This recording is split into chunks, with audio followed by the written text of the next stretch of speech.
Cycling করা। সেই কারণে আমরা ফালাকাটায় প্রথমবারের জন্য আজকে আয়োজিত হচ্ছে বিশ্ব ডায়াবেটিস দিবসে পদযাত্রা।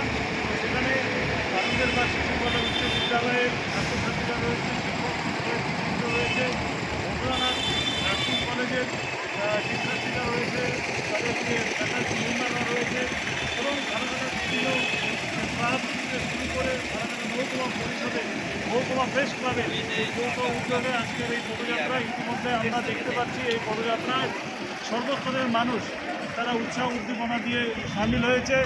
আমাদের একটাই স্লোগান, আসুন আমরা প্রতিদিন আমরা পাতক ভ্রমণ করি, হাঁটি এবং শারীরিক কসরত বা ফিজিক্যাল এক্সারসাইজের উপরে গুরুত্ব দিই।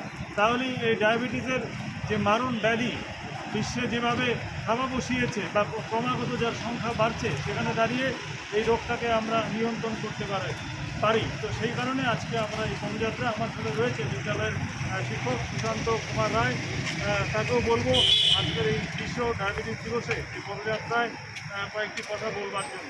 আপনারা বলেন, আজকে বিশ্ব ডায়াবেটিস দিবস এই উপলক্ষে যে একটা আয়োজন করা হয়েছে, আমরা খুবই আপ্লুত। আমার মনে হয় আলিপুরদুয়ার জেলার মধ্যে এই বছর 2024 সালে প্রথম ফালাকাটা বিশ্ব ডায়াবেটিস দিবস পালিত হচ্ছে।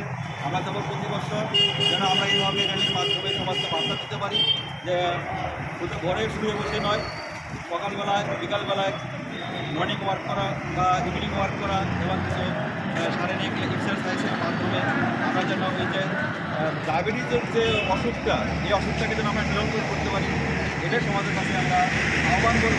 সবাই যেন প্রতিদিন সকাল বিকাল করে কিছুটা হাঁটে এবং এক্সারসাইজ করে। কিন্তু বলে সামনের বার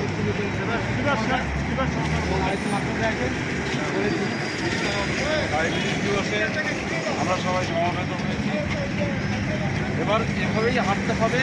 সকালবেলা যদি না হাঁটা যায় এভাবে, তাহলে ডায়াবেটিস বেড়ে যাবে। সমাজের উপরে ডায়াবেটিস যেভাবে প্রভাব বিস্তার করছে, এই প্রভাব থেকে মুক্তির উপায় একটাই, ডাক্তারবাবুদের সাথে যখন যাওয়া যায় তারা বলে যে ডায়াবেটিসের কোনো অসুবিধা হয় না, আপনারা হাঁটুন, আপনার শরীরচর্চা করুন, এভাবেই ডায়াবেটিস সকলে একটি সহযোগিতা সুস্থ থাকে।